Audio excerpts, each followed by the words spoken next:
faire de nouvelles qui seront justes et nobles. Nous allons mettre fin à l'oppression de la pensée libre et faire en sorte que tous les citoyens jouissent pleinement des libertés fondamentales prévues dans la Constitution des droits de l'homme. Nous allons supprimer efficacement toute discrimination, quelle qu'elle soit, et donner à chacun la juste place que lui vaudront sa dignité humaine, son travail et son dévouement au pays. Nous allons faire régner non pas la paix des fusils et des baïonnettes, mais la paix des cœurs et des bonnes volontés.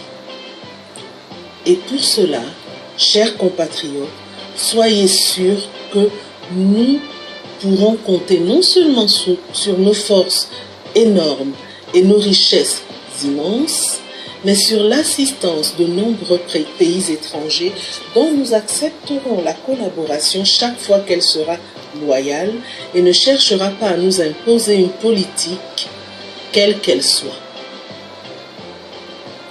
Dans ce domaine, la Belgique, qui, comprenant enfin le sens de l'histoire, n'a pas essayé de s'opposer à notre indépendance, est prête à nous accorder son aide et son amitié.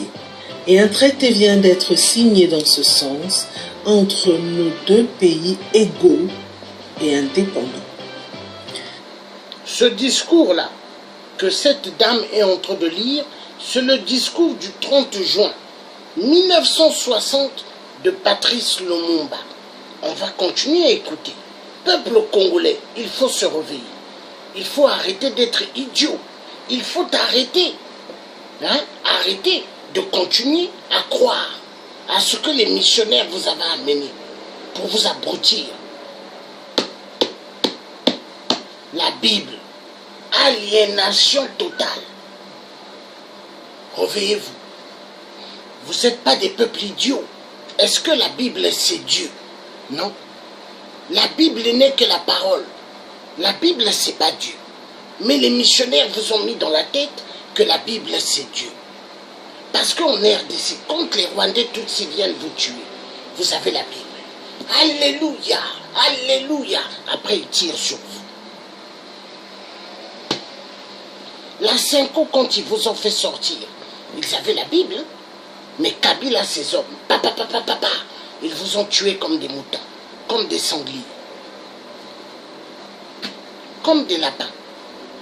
On va écouter le discours de Patrice Lumumba, que la dame est en train de lire. Cette coopération, j'en suis sûr, sera profitable aux deux pays. De notre côté, tout en restant vigilants, nous saurons respecter les engagements librement consentis.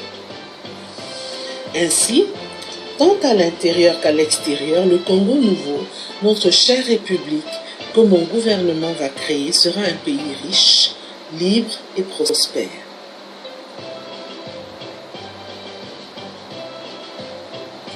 Mais pour que nous arrivions sans retard à ce but, vous tous, législateurs et citoyens congolais, je vous demande de m'aider de toutes vos forces. Je vous demande à tous d'oublier les querelles tribales qui nous épuisent et qui risquent de nous faire mépriser à l'étranger. Je demande à la minorité parlementaire d'aider mon gouvernement par une opposition constructive et de rester strictement dans les voies légales et démocratiques. Je vous demande à tous de ne reculer devant aucun sacrifice pour assurer la réussite de notre grandiose entreprise. Je vous demande enfin de respecter inconditionnellement